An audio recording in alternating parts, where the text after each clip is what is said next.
Bon matin, it's day number 14. What's 14 in French? I don't have a clue. Don't know. And it is my one and only full rest day during this whole challenge. The pros have 2 rest days, so I thought I'm going to give myself a full one, and then I'm having 2 half rest days, one of which I've already had, one of which is to come. But to start off the rest day, Carla's delivered me breakfast in bed, 14. porridge, 14, and a big pile of apple and pear, which she's going to share with me. But what's on the menu for today then? What's the plan? Right, I'll have a look. You first get a yawn out. We've done one thing already. Yeah. Right, we've got to go service the bikes. Yep. I've got to clean the car. I've got to go to the shop. I've got to make flapjacks. I need to check the stage route for stops tomorrow. Yep. Laundry, potentially. That's not a given. And then send some pictures over to someone, and I've already done that. you order. Oh, and Santini have sent us some kit to a bike shop. But the most important thing you've missed. What? The most important thing we're doing today. What? Going to a cafe. Yeah. Anyway, right, we're going to eat my breakfast and then probably head over to the bike mechanic just to give my bike's been absolutely fine, but I just think it's good to give it a once over. Probably needs a new chain.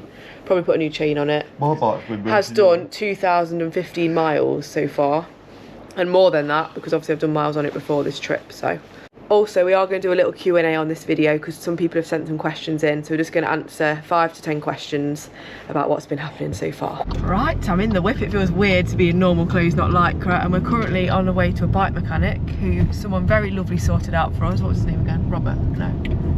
Oh, Adam. Adam, I don't know why I said Robert. The man that came out to join me yesterday. Like Klein. Yeah, thinking of St. Robert. Sorted out a bike mechanic for us, so we're going to go and get a new chain, new brake pads to put on my bike, just have it looked over, Kyle's as well. Right, we're at the bike mechanic, he's just having a chat with Kyle. I usually have them in a little bit, but that one's a bit more straight. But yeah, let's have a look, that'll be brilliant. Pantalo's ready. Whose bike's that? Yeah, it's the team bike.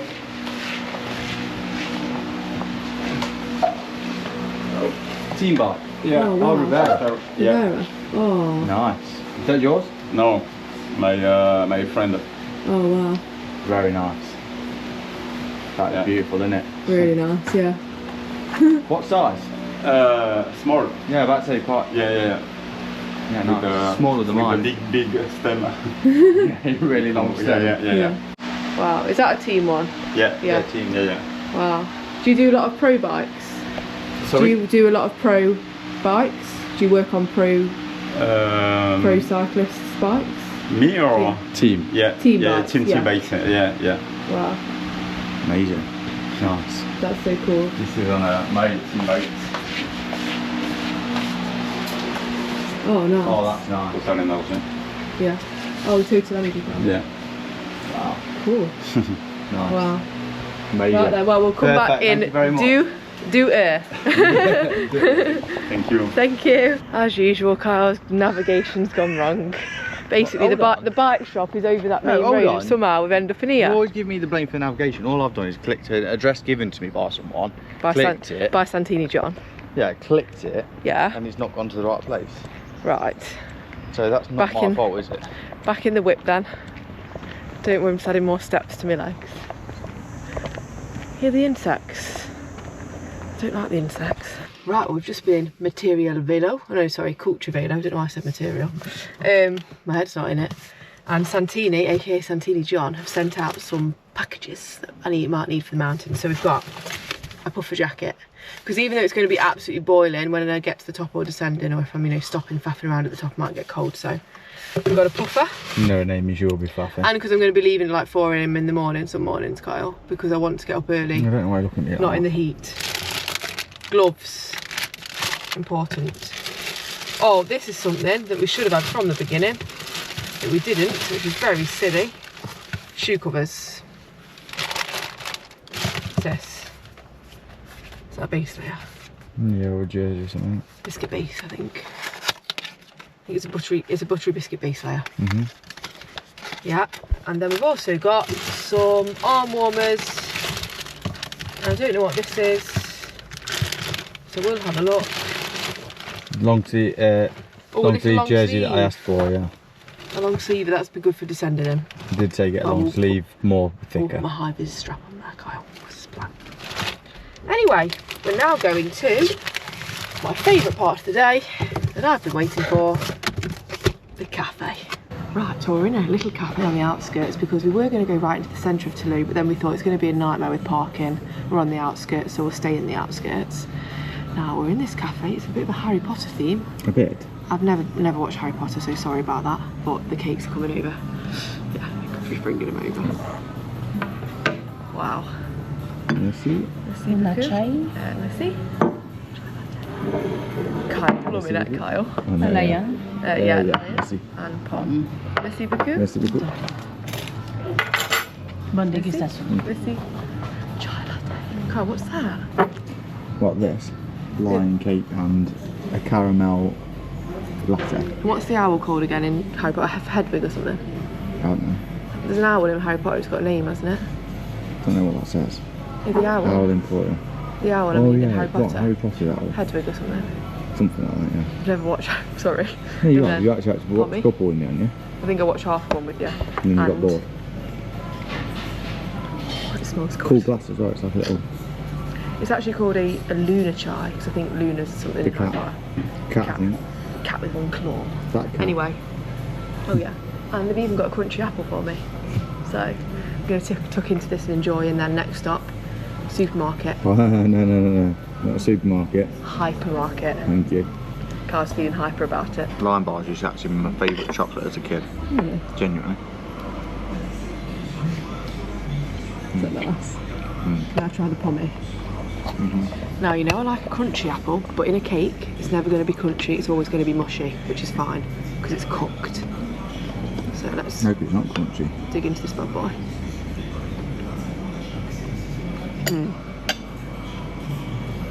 That is like heaven. This is the first cafe I've been in 14 days. I've been having withdrawals, let me tell you. So you ready for that? Just got to fuel me for the next blooming. How many days have I got left? Day 14, 29, so 15 days left. So I'm going to doing 29, not 30. I'm going to go for the big 2.9. We have just been in what I can only describe as the biggest supermarket I've ever been in my entire life. I wasn't joking, was I? Massive. Anyway, I got some pineapple, ananas. I think that might be Spanish, but oh well. We're now going to go back and get the bikes, and then we'll go back to the apartment and do a little Q&A because some of you sent some questions in. So we'll answer some of them, and then I'm going to be having a nap and switching the camera off a firme. Your brake pads are dead. So I put a new, the ceramic pads. Yes, very, very thank you very much. C'est ça? Ah, super. Wow. Looks so good. It's so nice and clean now. Sorry. Mais some, Oh, hello, bonjour.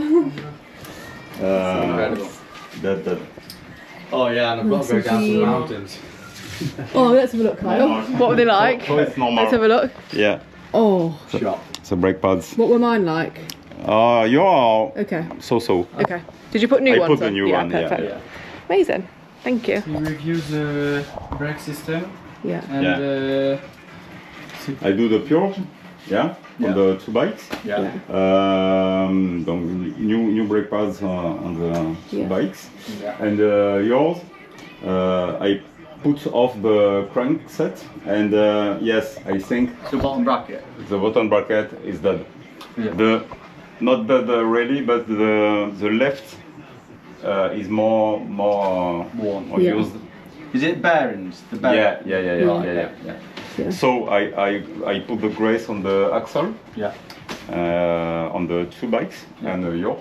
But yours, the next time you must change the. Right, we're back at the accommodation. Sorry about the angle here, it's not the best, but we're working with what we've got. And we're just going to finish today's rest video with a Q&A, because some of you lovely lot sent us in some photos. We can't, from photos, I mean some questions. We can't answer every single one because otherwise we'll be here all day. And I ain't got all day. Kyle's got a lot to do, haven't you, Kyle? Yes, you've got wrestling to be doing and I've got a lot of stuff to be doing. So let's start with question number 1. How do you manage bathroom breaks? To be honest, when I need a wee, what I'll do is I'll probably need a wee every 2 or 3 hours maximum. And when I need a wee, I start thinking, right, I need to look for a place. I find anywhere like that I can just go behind, and I do this little trick where you don't actually have to take your bib shorts off. You just get 2 hands under one leg, yank them to the side, and then you don't have to take them off, and then I don't have to flash. So it's pretty much behind any bush that I can see. And then when I stop with Kyle, he'll open the car door, won't you? And I can like hide behind it. But yeah, 2 car doors makes a cubicle. Yeah, 2 car doors makes a cubicle, but there's been no public toilets yet. So apart from the only toilets I've been sat on is in the evenings, in the morning. So it will be nice when I get home and have a toilet every time I need a wee. But anyway, is Kyle the best boyfriend ever? No, actually, I'm not. Best husband. Thank you. Best husband ever. Kyle, here. Oh, How do you juggle all the relocating, food, YouTube, etc., and still get to ride? The riding's been quite minimum, really, hasn't it? So just usually have it planned out before we start where I'm going to stop, so I know where I'm heading each time. Then I know roughly in between, say if I need to go shop, like in between stop 1 and stop 2, I'm going to have a bit of time before I even get to stop 2, so then I'll try and plan in the shop and what she might want to eat, if there's any additional stuff I need to get. And then, yeah, and if she's all good at stop number 2, because it's usually just the 2 stops, Yeah. there has been occasions of 3, but only once or twice. And in the heat, which is fine. But then from when she's okay from that stop, then I'll drive to the end, get into the accommodation, get everything set up, all the recovery stuff done, ready. So as soon as she finishes, it's there. Cherry juice, protein. No shake. waiting about. All the massage stuff ready, stretching, and then I'll put my kit on and ride out to it. So if I can squeeze it, I'll just squeeze in whatever I can squeeze in. Yeah. Are there any areas of your body niggling after all these miles? Touch wood, no, not at the minute, but I have just been going really super slow, like not pushing, because I know that I've got to go day after day, so I can't go into the red. Got to keep it, zone 2. How do you continue cycling when your mind and body are screaming to stop?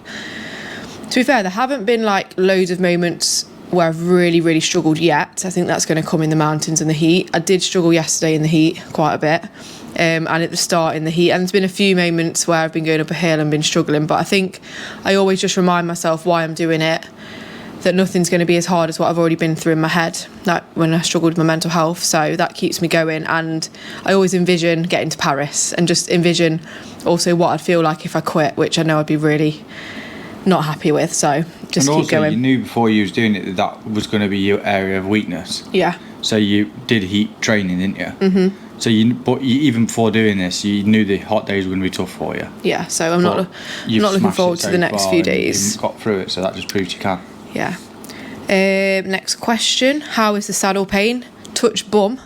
It's all good. I have struggled with a bit of a rash on my bum, but we've been using not the nappy rash cream. That was down to a bad cream. So the cream I was allergic to, but I've still got a bit of a rash. But we're using E45 cream and aloe vera every time, like when I get off the bike, as soon as I get off, have a shower, put that on. I have got a bit of a rash. It does hurt a bit. Today walking around, it was hurting a bit. But while I'm on the bike, I just have to try not to think about it. It could be worse. And I also use chamois butter. So I just make sure every time I go to the toilet, wet wipe, put it on, and I put it on at least every 2 or 3 hours while I'm riding, just to keep it topped up. What has been the hardest part of the trip mentally so far? I think, do you know what, the first few stages, because it was just so like, I had really long days, because I planned in long days to start off, and the views were just kind of the same every day, weren't they? Even driving, I bet it was the same, wasn't it? Just endless fields and flat. We've ridden a lot of that area before, so we knew what we were in for. And it was just like, it got a bit mind-numbing, so it was like the miles, when you like riding, the miles just don't seem to be going down. That was probably the hardest bit, because it was trying to like keep myself entertained. But again, I just remind myself why I'm doing it, and just keep on pedalling, really.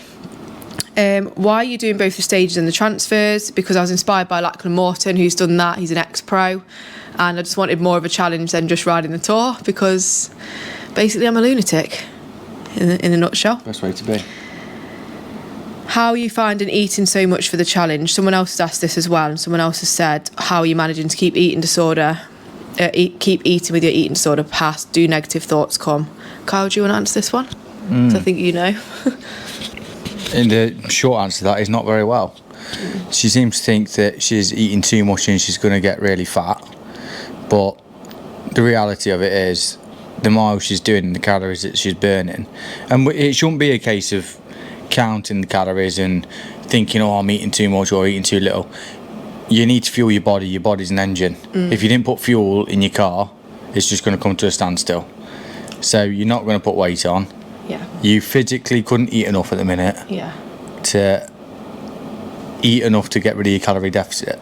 Yeah, so basically I'm having to eat I'm burning like over 7,000 calories a day, so I'm having to eat a lot. And it has been hard. I don't think it's been as hard as I thought it would be, because I am managing to eat enough, because I'm not running out of energy. But I think the mental side of my old eating disorder head does come in and say, you know, you're eating too much or don't eat that. But I am letting myself have treats as well, like bakery treats and things, because I can now enjoy food like that. Like I wouldn't class myself as having an eating disorder anymore. I wouldn't be able to do this if I did, because I wouldn't have been eating enough. But yeah, I think sometimes I'll eat something like a cake or a croissant and then afterwards I'd feel guilty. But I just get those guilty thoughts will fade after like an hour, because I know that I need it and it's good to have a treat. So And the emphasis isn't on the number of calories you're burning. Yeah. It's on keeping consistently fueled. Yeah, so what I've been doing is I'll have a big breakfast with porridge, peanut butter. I always have a pear. We've got a routine of what you need to eat. I'll have overnight oats, but it's a really big bowl. And then that'll last me for like the first 2 hours of the ride. Then after the first 2 hours, I pretty much eat something every hour to every hour and a half. And it's all been solid food. Every hour and less if I can help Yeah, it. like I've not had any gels and I've not had any carb mix yet. In my bottles, I always have electrolytes. And so far, You've not been on it's been going yet. well. So, yeah. We'll just do a few more. What's your favourite snacks to carry and eat while cycling? I've got a few favourites. When I'm at home, I do love a peanut butter pita, but they don't do pitas in France. So I've been using SAS oat bars. I love the white chocolate and macadamia one. That's literally like eating a cookie on the go. Bananas, love them. Dates, been having a lot of dates. My food stops with Kyle, I'll have something bigger like pasta or a baguette or rice. And I also really like having these little smoothies, like kids' smoothies. What else do I have? And someone asked about what's the snack that gets you going if you're really struggling. The SAS Beta Bar, you saw that the other day, didn't you? They have 40 grams of carbs and it's a bit like a sweet, and that They are brilliant. gets me up the hill, to be fair. Hold on, I just saw a question. Yeah. Do you have a power meter and know your FTP? Just interested, you're super strong, clearly. I think, well, you know your FTP. Do I? Well, yeah, because you have to know your FTP for your training. You did FTP tests and all that testing were done at UK Bike Fit as well.